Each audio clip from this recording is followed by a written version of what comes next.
देखियो coordination number पहलो समझ लो फिर नोट करियो।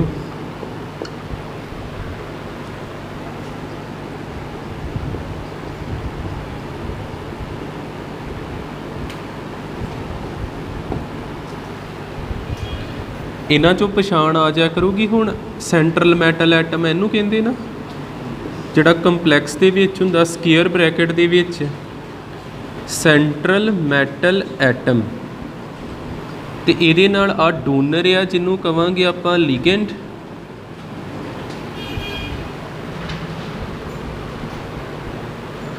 देखो ये किन्ने कोऑर्डिनेट बॉन्ड बना सकदा, जिवें आयरन आ ये किन्ने जाने 4, तो ये पछाण आवे तुहानूं ये मोनोडेंटेट आ, बाईडेंटेट आ, ट्राईडेंटेट आ, टैट्राहैक्सा किहड़ा हैगा, जिवें CN नैगेटिव। ये किहड़ा लिगेंड आ, इहदे कोल किन्नियां डोनर साइट्स ने 2। नाइट्रोजन के थ्रू भी बॉन्ड बना सकदा, ते होर किहदे थ्रू बॉन्ड बना सकदा, कार्बन के थ्रू भी, पर एक समय ते इक्को वारी बॉन्ड बनाउंदा। इनू कहीदा एंबीडेंटेट, जिहड़ा दोने जिहदे कोल 2 डोनर साइट्स होण पर एक समय ते इक्को ना ही बॉन्ड बनावे। इक्को ना बॉन्ड बनाऊंगा तो किहड़ा डेंटेट आ गया, मोनो। CN हो सकता है कार्बन के थ्रू ही बॉन्ड बनाउण दिया वे इस तरह। टोटल किन्ने ने 4, इधरों भी जुड़ जाणगे इस तरह, नाल CN ला दिन्ने आपां। किन्ने बॉन्ड बने कोऑर्डिनेट 4, ते कोऑर्डिनेशन नंबर भी 4 होगा। कोऑर्डिनेशन नंबर हुंदा जे किन्ने कोऑर्डिनेट बॉन्ड बनदे। एग्जाम्पल दूजी भी देखियो।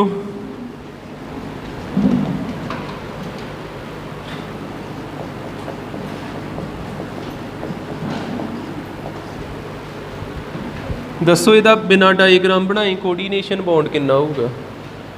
किन्ने लीगेंड लगे ने, 4 लगे, तो ये लीगेंड की किस्म किदां दी आ। ये हाइड्रोजन के थ्रू तो कभी बॉन्ड बनाउणा नहीं, सिर्फ किहदे थ्रू बनाउणा इन्हें, नाइट्रोजन। तो ये किहड़ा मोनो आना, तो फिर जिन्ना पैर च इहदे नंबर लिखिया हुंदा उही कोऑर्डिनेशन नंबर हुंदा जी। ये गल क्लीयर हो जाती। जेकर मैं इत्थे लिख दिना इहदी जगह ते C2O4 ऑक्सलेट आयन, तो कोई इत्थे नाल सेंट्रल मैटल एटम लिख दिए क्रोमीयम, ਇਹਦੇ ਪੈਰ 'ਚ 3 लिख दिना। ਹੁਣ ਦੱਸਿਓ ਕੋऑर्डिनेशन नंबर किन्ना। ਜੇ ਤੇ ਤੁਸੀਂ ਇਹ ਰੱਟਾ ਲਾ ਲੈਨੇ ਵੀ ਪੈਰ 'ਚ ਜਿਹੜਾ ਲਿਖਿਆ ਉਹੋ ਹੀ ਨੰਬਰ ਲਿਖੀ ਜਾਣਾ, ਜੋ ਪੈਰ ਦੇ ਵਿੱਚ ਲਿਖਿਆ ਉਹੋ ਹੀ ਲਿਖੀ ਜਾਣਾ, ਫਿਰ ਇੱਥੇ 3 ਲਿਖੋਗੇ ਤੇ ਗਲਤ ਆ। ਕਾਰਨ ਕੀ ਆ, ਇਹ ਕਿਸ ਤਰ੍ਹਾਂ ਦਾ ਲੀਗੈਂਡ ਹੈਗਾ, C2O4 ਉੱਪਰ ਇਹਦੇ 2 ਨੈਗੇਟਿਵ ਹੁੰਦਾ, ਆਕਸੀਲੇਟ ਆਇਨ ਹੁੰਦਾ ਜੀ, ਤੇ ਇਹਦਾ ਸਟਰਕਚਰ ਇਸ ਤਰ੍ਹਾਂ ਦਾ ਹੁੰਦਾ। ये इधरों भी बॉन्ड बनाऊँगा तो इधरों भी बॉन्ड बनाऊँगा, इक्को समय 2 बॉन्ड बना सकता। तो किहड़ा हैगा बाईडेंटेट, आ मोनो ने ये बाई ने, ये फिर इक्को समय 2 बना सकते, तो टोटल इनू डबल कर देना। 3 का डबल कितना हो गया 6। एक जाना किन्ने बॉन्ड बनाउंदा 2, तो 3 जाने किन्ने बनाउणगे 6 बनाउणगे। होया ना क्लीयर, ठीक है। इनू बस ये टाइप देख लो, जे तो इत्थे मोनो लिखिया वा फिर जो ये नंबर हुंदा उही कोऑर्डिनेशन नंबर हुंदा। जे लिखिया वा बाईडेंटेट इनू डबल कर देना नंबर नू, 6 आ जाना। तो जे इहदी जगह ते EDTA लिखिया हुंदा CREDTA, इत्थे 2 लिखिया हुंदा, हुण किन्ना आउणा ही कोऑर्डिनेशन नंबर। EDTA दा की फुल फॉर्म हैगी इहदी, ethylene di amine tetra acetate. Acetate किद्दां बना, इथाइलीन किद्दां बनाईदा, C डबल बॉन्ड C, इधर भी H2, इधर H हुंदा, इत्थे भी H हुंदा, ये अग्गों जुड़े हुंदे। नाइट्रोजन किन्ने अमीन ने 2 नाइट्रोजन इदां लाते, ये अग्गों किहदे नाल जुड़िया वा एसीटेट नाल, CH2 C double bond O negative, CH2 C double bond O negative, ये भी अगे दोवां नाल जुड़िया, CH2 C double bond O negative, CH2C double bond O negative. आ जिहड़ा EDT ਇਹ ਵਾ ਇੱਕ ਸਮੇਂ ਕਿੰਨੇ ਬੌਂਡ ਬਣਾ ਸਕਦਾ ਜਿੰਨੇ ਇਹਦੇ ਕੋਲ ਡੋਨਰ ਸਾਈਡਸ ਨੇ। ਕਿੰਨੇ ਬਣਾ ਸਕਦਾ 4। ਇੱਕ ਇੱਥੋਂ ਨੈਗੇਟਿਵ ਤੋਂ 2 3 ਤੇ 4 ਇੱਕ ਸਮੇਂ ਤੇ 4 ਬੌਂਡ ਬਣਾ ਸਕਦਾ ਤੇ ਇਹਨੂੰ ਡਬਲ ਕਰਕੇ ਕਿੰਨਾ ਆ ਜਾਣਾ 8। ਹੋਇਆ ਕਲੀਅਰ? ਠੀਕ ਹੈ। ਜੇ ਸਾਨੂੰ ਕੋਆਰਡੀਨੇਸ਼ਨ ਨੰਬਰ ਪਤਾ ਲੱਗ ਜਾਂਦਾ ਫਿਰ ਇਹਦਾ ਫਾਇਦਾ ਕੀ ਹੋਊਗਾ? देखो इत्थे तुसीं लिखना की आ, बाकी मैं चीज़ां रब करा। इन्नी के दी स्टेटमेंट लिख लियो। एग्जाम्पल मोनो की एग्जाम्पल च कोआर्डिनेशन नंबर 4 आ गया। उस तो बाद आ भी मोनो की एग्जाम्पल कोआर्डिनेशन नंबर 4 आ गया। बाई की एग्जाम्पल च कोआर्डिनेशन नंबर 6 आ गया। ਇਹਦਾ स्ट्रक्चर अगे बनाया ही रब कर दीए। आ चीज़ अगे बनाई है ऑक्सलेट आयन। EDTA भी कल बनाया ही आपां, ਇਹਦੀ भी लोड़ नहीं हैगी। ਹੁਣ देखियो जे सानू कोआर्डिनेशन नंबर पता होवे ਇਹਦੇ ਤੋਂ सानू की समझ आऊगा। कोआर्डिनेशन नंबर पता तो आपां जमैट्री बना सकते भी आ कंपलैक्स की शेप किदां दी होऊगी। जेकर कोआर्डिनेशन नंबर होवे 2, कोआर्डिनेशन नंबर 2 तो फिलहाल इत्थे किते आया नहीं आ। जेकर कोआर्डिनेशन नंबर 2 होवे तो ओदी हाइब्रिडाइजेशन किन्नी हुंदी जे SP। आ वेखो 2 वा ना 1 ते 1 2 हो गया, 1 S 1 P ते ओदी ज्योमैट्री की होगी? ज्योमैट्री दे विच सिर्फ नाम लिखी दा, शेप आ हुंदी। ज्योमैट्री किन्नी को हो सकती 2SP दी लीनियर हुंदी ना। हाइब्रिडाइजेशन थोड़ी बहुत तुहानूं आउंदी होनी आ। किहड़ी ज्योमैट्री आऊगी? लीनियर। जेकर कोआर्डिनेशन नंबर 4 हो जे जां 2 आउणा जे जां 4 आउणा जे जां आऊगा 6 आऊगा। जे 4 आ तो किहड़ी आ सकती ज्योमैट्री? SP3। आ वेखो 1 3 ते 1 कितना हो गया 4। SP3 की शेप किदां दी हुंदी आ? SP3 ज्योमैट्री आ ये किहड़ी हैगी आ? टैट्राहेड्रल।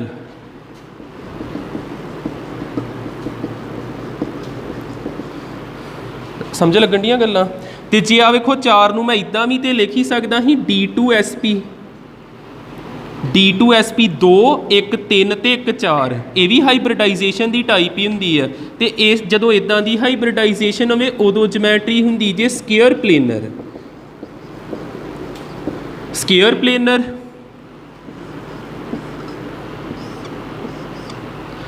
6 किदां बन सकदा? 6 बन सकदा D2SP3। आ देखो 6 बन गए 2 1 3 ते 3 6। जां आ सकदा SP3D2। ये दोनों अलग अलग आ। ठीक है। तो इन्हां दी शेप जिहड़ी आ वो ज्योमैट्री किहड़ी हुंदी जे? ऑक्टाहेड्रल।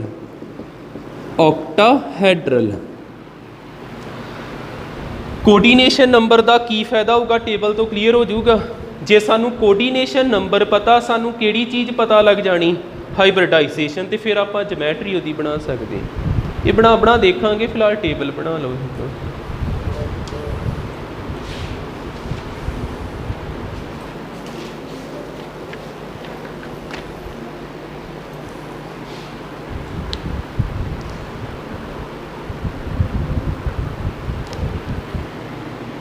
DSP2 ਹੁੰਦਾ ਜੀ।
ਇਫੈਕਟਿਵ ਐਟੋਮਿਕ ਨੰਬਰ ਦਾ ਆ ਫਾਰਮੂਲਾ ਯਾਦ ਰੱਖਿਓ।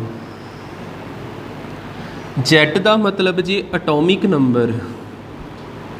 ਐਟੋਮਿਕ ਨੰਬਰ ਸਿਰਫ ਇੱਕੋ ਐਟਮ ਦਾ, ਸੈਂਟਰਲ ਮੈਟਲ ਐਟਮ ਦਾ। Atomic number of central metal atom. ON ਦਾ ਮਤਲਬ ਆਕਸੀਡੇਸ਼ਨ ਨੰਬਰ। ਆਕਸੀਡੇਸ਼ਨ ਨੰਬਰ ਵੀ ਕਿਹਦਾ? ਸੈਂਟਰਲ ਮੈਟਲ ਐਟਮ ਦਾ, ਆਫ ਸੈਂਟਰਲ ਮੈਟਲ ਐਟਮ। ਦੋ ਚੀਜ਼ਾਂ ਕਵਰ ਹੋ ਗਈਆਂ। CN ਦਾ ਮਤਲਬ ਆ ਜੋ ਹੁਣ ਇਹ ਚੀਜ਼ ਆਪਾਂ ਲੱਭਦੇ ਪਏ ਸੀ, ਕੋਆਰਡੀਨੇਸ਼ਨ ਨੰਬਰ। ਕੋਆਰਡੀਨੇਸ਼ਨ ਨੰਬਰ, ਠੀਕ ਹੈ। Z minus ON plus 2 multiply by CN। ਇੱਕ ਐਗਜ਼ਾਮਪਲ ਦੇਖਿਓ, ਤੁਹਾਨੂੰ ਕੁਐਸਚਨ ਕੀ ਆ ਸਕਦਾ? ਕੁਐਸਚਨ ਆਊਗਾ ਕੈਲਕੂਲੇਟ ਇਫੈਕਟਿਵ ਐਟੋਮਿਕ ਨੰਬਰ। ਕੋਈ ਨਾ ਕੋਈ ਕੰਪਲੈਕਸ ਦਿੱਤਾ ਹੋਊਗਾ। ਪਹਿਲਾ ਕੰਪਲੈਕਸ ਹੈਗਾ ਜੀ ਆਇਰਨ ਦੇ ਲਈ ਆਪਾਂ ਲੱਭਣਾ ਵਾ, ਤੇ ਕੰਪਲੈਕਸ ਹੈਗਾ ਸਾਡੇ ਕੋਲ FeCN6 ਸਕੇਅਰ ਬ੍ਰੈਕਟ ਦੇ ਉੱਪਰ -3। ਸਮਝਿਓ ਪੂਰਾ ਇਹਨੂੰ। ਆਪਾਂ EAN ਕੱਢਣਾ, ਸਾਨੂੰ ਕਿਹਦੀ ਲੋੜ ਆ? Z ਦੀ। ਇੱਥੇ ਦੇਖੋ Z ਕਿੰਨਾ ਆਇਰਨ ਦਾ, ਐਟੋਮਿਕ ਨੰਬਰ ਕਿੰਨਾ ਹੁੰਦਾ ਆਇਰਨ ਦਾ? 26। ਆਇਰਨ 26 ਨੰਬਰ 'ਤੇ ਹੁੰਦਾ ਜੀ। ਮੈਂ ਥੋੜ੍ਹੇ ਕਿ ਇੱਥੇ ਲਿਖ ਦਿੰਦਾ, ਯਾਦ ਰੱਖਿਓ। ਸਿਰਫ 21 ਤੋਂ ਲੈ ਕੇ 30 ਤੱਕ ਮੇਨ ਯਾਦ ਰੱਖੋ। ਸਕੈਂਡੀਅਮ, ਟਾਈਟੇਨੀਅਮ, ਵੈਨੇਡੀਅਮ ਸ਼ਾਇਦ V ਸਿੰਬਲ ਹੁੰਦਾ, chromium, manganese, iron, copper, cobalt 27 ਹੋ ਗਿਆ, 28 ਨਿਕਲ, 29 ਕਾਪਰ ਤੇ ਜ਼ਿੰਕ 30। ਇਹਦਾ 21 ਹੁੰਦਾ ਜੀ Z। 21 22 ਇੱਦਾਂ ਕਰਦੇ ਕਰਦੇ ਇਹਦਾ 30 ਹੁੰਦਾ ਜੀ। ਆਇਰਨ ਦਾ ਹੁਣੇ ਆਪਾਂ ਲਿਖਿਆ 26, ਠੀਕ ਹੈ, 21 ਤੋਂ 30 ਤੱਕ ਜੀ। ਉਸ ਤੋਂ ਬਾਅਦ ਦੇਖਿਓ Z ਸਾਨੂੰ ਪਤਾ ਲੱਗ ਗਿਆ। ਦੂਜਾ ਕੀ ਪਤਾ ਕਰਨਾ ਆਪਾਂ? Oxidation number. ਆਕਸੀਡੇਸ਼ਨ ਨੰਬਰ ਕਿੱਦਾਂ ਪਤਾ ਕਰੀਦਾ? ਇਹਨੂੰ X ਮੰਨੀਦਾ, ਇਹਦਾ ਹੀ ਲੱਭਣਾ ਆਪਾਂ। CN ਦੇ ਉੱਪਰ ਕਿੰਨਾ ਚਾਰਜ ਹੁੰਦਾ? CN ਦੇ ਉੱਪਰ ਹੁੰਦਾ ਜੇ -1 ਚਾਰਜ। ਇਹਦੀ ਜਗ੍ਹਾ ਤੇ -1 ਭਰਿਆ, ਟੋਟਲ ਇਹ 6 ਨੇ, ਤੇ ਇਹਨੂੰ -6 ਕਰ ਦਈਏ। ਇੱਕ ਜਾਣੇ ਤੇ -1 ਤੇ 6 ਤੇ -6 ਹੋ ਗਿਆ। ਕਿਹਦੇ ਇਕੁਅਲ? -3 ਦੇ x ਆ ਜਾਊਗਾ, -3 + 6 ਆ ਉੱਧਰ ਚਲ ਗਿਆ, ਪੋਜ਼ੀਟਿਵ ਹੋ ਗਿਆ। x ਕਿੰਨਾ ਆ ਗਿਆ? +3। ਆਕਸੀਡੇਸ਼ਨ ਨੰਬਰ ਵੀ ਲੱਭ ਗਿਆ। ਹੋਰ ਆਪਾਂ ਪਤਾ ਕਰਨਾ ਕੋਆਰਡੀਨੇਸ਼ਨ ਨੰਬਰ। ਕੋਆਰਡੀਨੇਸ਼ਨ ਨੰਬਰ ਕਿੰਨਾ ਹੁੰਦਾ? ਇਹਨੂੰ ਧਿਆਨ ਨਾਲ ਦੇਖੋ, ਮੋਨੋਡੈਂਟੇਟ ਆ, ਠੀਕ ਹੈ। ਇਹ ਹੈਗਾ ਵੈਸੇ ਐਂਬੀਡੈਂਟੇਟ, ਪਰ ਇਹ ਇੱਕ ਟਾਈਮ ਤੇ ਇੱਕੋ ਡੋਨਰ ਸਾਈਟ ਵਰਤਦਾ। ਫਿਰ ਮੋਨੋ ਆ, ਮੋਨੋ ਤੇ ਕਿੰਨੇ ਜਾਣੇ ਨੇ ਇਹ? ਤੇ ਕੋਆਰਡੀਨੇਸ਼ਨ ਨੰਬਰ ਵੀ 6 ਆ ਗਿਆ। ਇਹ 6 ਕੋਆਰਡੀਨੇਟ ਬੌਂਡ ਬਣਾਉਣਗੇ। Z ਲੱਭ ਗਿਆ, ON CN ਆ ਤਿੰਨੇ ਚੀਜ਼ਾਂ ਇਹਦੇ 'ਚ ਭਰ ਦਾਂਗੇ ਆਪਾਂ। EAN ਕਿਹਦੇ ਇਕੁਅਲ ਆ ਗਿਆ? EAN ਦਾ ਫਾਰਮੂਲਾ ਹੁੰਦਾ Z minus oxidation number plus 2 × coordination number. Z ਦੀ ਜਗ੍ਹਾ ਤੇ ਭਰਤਾ 26 ਆਕਸੀਡੇਸ਼ਨ ਨੰਬਰ ਦੀ ਜਗ੍ਹਾ ਤੇ ਭਰਤਾ 3 +2 ਕੋਆਰਡੀਨੇਸ਼ਨ ਨੰਬਰ ਦੀ ਜਗ੍ਹਾ ਤੇ ਭਰਤਾ 6। 26 - 3 6 2 ਜਾਂ 12। 26 ਤੇ 12 ਹੋ ਗਏ 38 -3 ਕਿੰਨਾ ਆ ਗਿਆ? 35। EAN ਆ ਗਿਆ 35। ਇਹਦਾ ਫਾਇਦਾ ਕੀ ਹੋਊਗਾ? ਇੱਕ EN ਹੋਰ ਦੇਖਿਓ। ਸੈਕਿੰਡ 'ਚ ਫਿਰ ਕਿਆ ਹੁੰਦਾ? ਫॉर FE ਕਿਆ ਹੁੰਦਾ? ਇੱਕ ਕੰਪਲੈਕਸ ਤੇ ਹੋਰ ਸਮਝਿਓ, ਫਿਰ ਪੂਰਾ ਕਲੀਅਰ ਹੋਣਾ ਜੀ। FeCO5 Fe carbon monoxide, 5 molecule ਉਹਦੇ ਉੱਪਰ ਕੋਈ ਚਾਰਜ ਨਹੀਂ। ਦੇਖਿਓ ਇਹਦੇ ਬਾਰੇ ਸਾਨੂੰ EAN ਪਤਾ ਕਰਨਾ ਜੇ। EAN ਦਾ ਫਾਰਮੂਲਾ ਕੀ ਆ? Z minus oxidation number +2 × coordination number. ਇਹੋ ਫਾਰਮੂਲਾ ਹੁੰਦਾ। ਇਹਦਾ Z ਹੁਣੇ ਆਪਾਂ ਲਿਖਿਆ ਆਇਰਨ ਦਾ 26। ਆਕਸੀਡੇਸ਼ਨ ਨੰਬਰ ਕਿੰਨਾ ਆਊਗਾ, ਉੱਪਰ ਕੋਈ ਚਾਰਜ ਨਹੀਂ, ਉੱਪਰ ਚਾਰਜ 0, CO ਦੇ ਉੱਪਰ ਕੱਲ ਵੀ ਆਪਾਂ 0 ਚਾਰਜ ਹੀ ਲਿਖਿਆ ਸੀ, ਇਹਦੇ ਉੱਪਰ ਵੀ 0, ਇਹਦੇ ਉੱਪਰ ਵੀ 0, ਫਿਰ ਇਹਦੇ ਉੱਪਰ ਵੀ ਕਿੰਨਾ ਹੋਊਗਾ 0 ਹੀ ਹੋਣਾ। ਠੀਕ ਹੈ, +2 ਕੋਆਰਡੀਨੇਸ਼ਨ ਨੰਬਰ ਕਿੰਨਾ ਹੋਊਗਾ 5, क्योंकि ये मोनोडेंटेट आ 5 भरता 26 0 नहीं लिखना 5 2 जा 10 ये आया 36। हुण आयरन का अफेक्टिव एटॉमिक नंबर 36 आ, इत्थे आयरन का किन्ना 35। नोबल गैसिस की नॉलेज रखो, सब तो पहली नोबल गैस हैगी हीलीयम, उस तो बाद किहड़ी हुंदी नियोन, फिर आर्गन, क्रिप्टन। जिद्दां इहदा एटॉमिक नंबर 2, नियोन का 10, आर्गन का 18, ਇਹਦਾ 36, ਇੰਨੇ ਕੀ याद रखो। फिलहाल नोबल गैस नाल किहदा एटॉमिक नंबर रलदा पिया, ਇਹਦਾ ना, जे ते अफेक्टिव एटॉमिक नंबर हैगा वा equal to next noble gas, iron की नैक्सट, आयरन 26वें नंबर ते ही, ते इस तो बाद नैक्सट नोबल गैस किहड़ी आउंदी क्रिप्टन, आर्गन वगैरह नहीं आउंदियां ना अगली आउंदी कोई, जे ਇਹਦੇ बराबर आ गया वो कंपाउंड हुंदा स्टेबल, स्टेबल तो दूजे वाला हुंदा अनस्टेबल।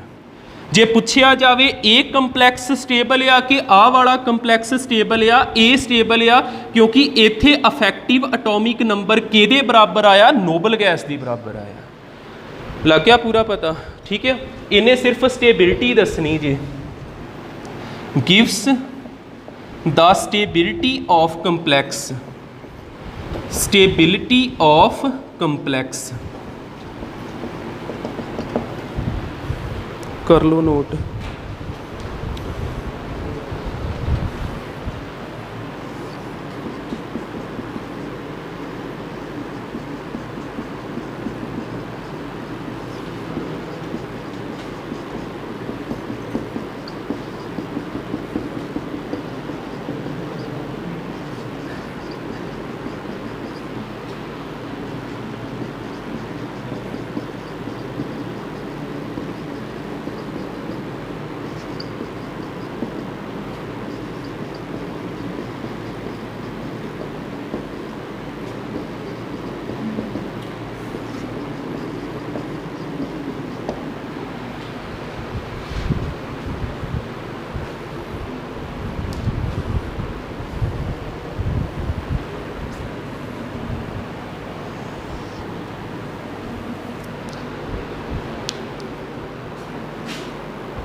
कर लिया ना सारा?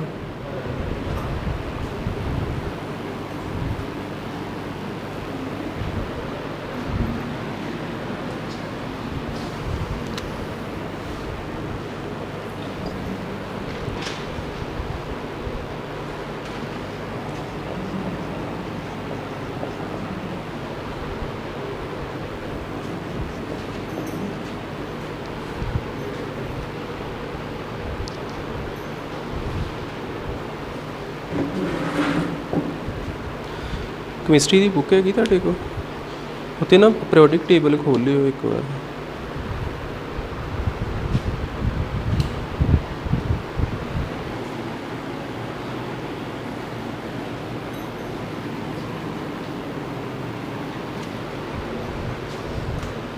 ਕ੍ਰਿਪਟਨ ਤੋਂ ਬਾਅਦ ਨੋਬਲ ਗੈਸ ਕਿਹੜੀ ਹੁੰਦੀ?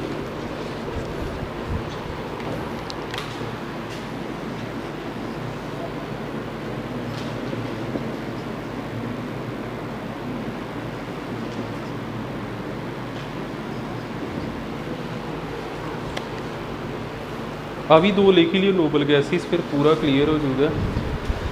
चलो आ 3 क्वेश्चन होर करावां, थोड़ा समझ आवे।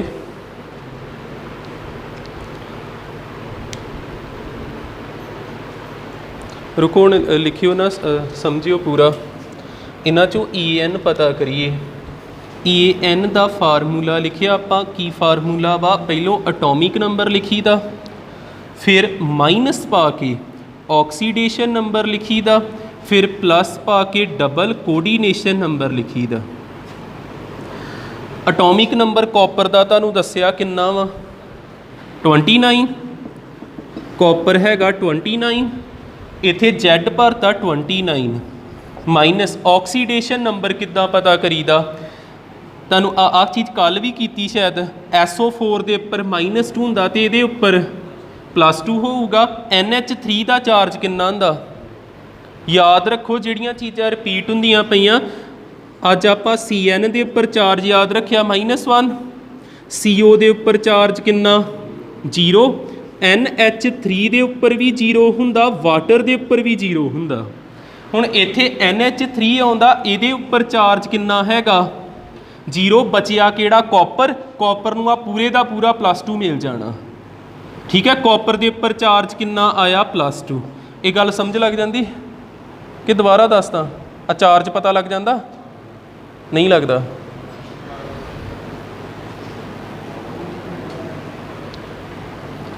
Cu NH3 इहदे पैर च हैगा ही 4 SO4। देखियो किद्दां इहदे उपर चार्ज पता करीदा? सिर्फ इन्नी चीज़ लिखनी आपां, Cu NH3 4 स्केयर ब्रैकेट पाती। जे मैं SO4 हटाउना तो इत्थे किन्ना चार्ज आना? +2। ये समझ लगता? +2 क्यों लिखिया? क्योंकि SO4 दे उपर किन्ना चार्ज हुंदा? -2, तो फिर इत्थे +2 ही आना। जेदा चार्ज पता करना होवे ना, उन्नू मनीदा X प्लस इहदे उपर चार्ज किन्ना? ये 4 जाने ने, तो चार्ज किन्ना हुंदा? 0। वो याद रख लियो। NH3 दे उपर 0 हुंदा। ये किहदे इक्वल आना? +2 दे इक्वल। तो X किन्ना आ गया? 2। इहो ही चार्ज आ, इहो ही ऑक्सीडेशन नंबर है। इत्थे 2 भरता, +2 कोऑर्डिनेशन नंबर। ये मोनो, क्योंकि हाइड्रोजन के थ्रू तो इन्हें डोनेट नहीं करने, कला नाइट्रोजन ही ये कोल डोनर साइट मोनोडेंटेट। ये 4 जाने, इत्थे 4 भरता। 29 -2 4 2 जा 8, 29 ते 8 हो गए 37 -2 किन्ना आ गया? 35। ठीक है, जे 36 आउंदा आपां कह देना ही स्टेबल होगा। अगला देखियो, सारे मैं ही करा दिना, ध्यान नाल समझ लो इन्हों। EAN किद्दां पता करांगे? Z minus oxidation number +2 coordination number. Z देखो कोबाल्ट का किन्ना हुंदा? 27 नंबर ते हुंदा, इत्थे 27 भरता। ऑक्सीडेशन नंबर हुण आपे दस्सियो किन्ना होगा कोबाल्ट का? एदा किन्ना होना? NH3 का 0 ही हुंदा। इहदे उपर किन्ना लिखा मैं? Cl दे उपर किन्ना हुंदा? -1। किन्ने जाने? -3। तो फिर इधर कितना लिखिए? +3। तो जे आ 0 तो +3 पूरे का पूरा ही इनू मिल जाना। फिर सीधा 3 भर दिए। +2 कोऑर्डिनेशन नंबर दसो? 6। किन्ना आ गया आंसर? 27 -3 6 2 जा 12। 27 चो 3 कट दो, 24 + 12 किन्ना आ गया? 36। ये बराबर आ गया। फिर एक ही हैगा स्टेबल कंपलैक्स आ भी देखियो स्टेबल आ कि अनस्टेबल आ। प्लैटीनम है ये प्लैटीनम का एटॉमिक नंबर हुंदा जे 78 78 याद रखियो ठीक है। ये डी ब्लॉक का ही आ, एक अद्धा जिहड़ा इन्हां तो बाहर आउंदा वा उहदा याद ही कर लो। प्लैटीनम 78 नंबर ते हुंदा। किद्दां लिखीदा EAN Z minus oxidation number +2 coordination number. Z किन्ना भरीए 78 ऑक्सीडेशन नंबर प्लैटीनम का चैक कर दें। दसो इस ब्रैकेट के उपर की आऊगा। ये ब्रैकेट लैफ्ट आ कि राइट आ? जे तो ब्रैकेट इधर आ तो उपर आउंदा प्लस चार्ज, जे आ ब्रैकेट इधर आ तो उपर प्लस चार्ज आ। हुण ब्रैकेट परले बन्ने आ, उपर माइनस चार्ज आउणा। किन्ना माइनस आऊगा? जिन्ना इहदे पैर च लगा। इत्थे 2 ला देना क्योंकि ये 2 प्लस है 2 माइनस हो जाना। Cl दे उपर किन्ना चार्ज हुंदा? -1 ते 6 जाणियां ते आ वेखियो इनू x भरिया -6 हो गया किहदे इक्वल -2 दे 6 उधर लै जाइए किन्ना आ जाऊगा +4। इत्थे भरता +4 प्लस माइनस माइनस ही हो जाना। भरिया इत्थे +4 या प्लस माइनस माइनस ही हो जाने। +2 कोऑर्डिनेशन नंबर किन्ना 6। ये मोनोडेंटिटी है 78 -4 6 2 जा 12 78 ते 12 हो गए। पहलों ऐड ही कर लिए ਜਾਂ 78 चो 4 ਕੱਢ दीए 74 +12 86 बन गया। तो 86 किसी का रेडॉन का हुंदा ठीक है। तो ये भी की आ स्टेबल। हुण तो नहीं ना कोई मुश्किल, समझ लग गया ना ये ठीक है। अज लिए इन्ना ही रखियो ये, कल नवा पढ़ांगे कोई टॉपिक।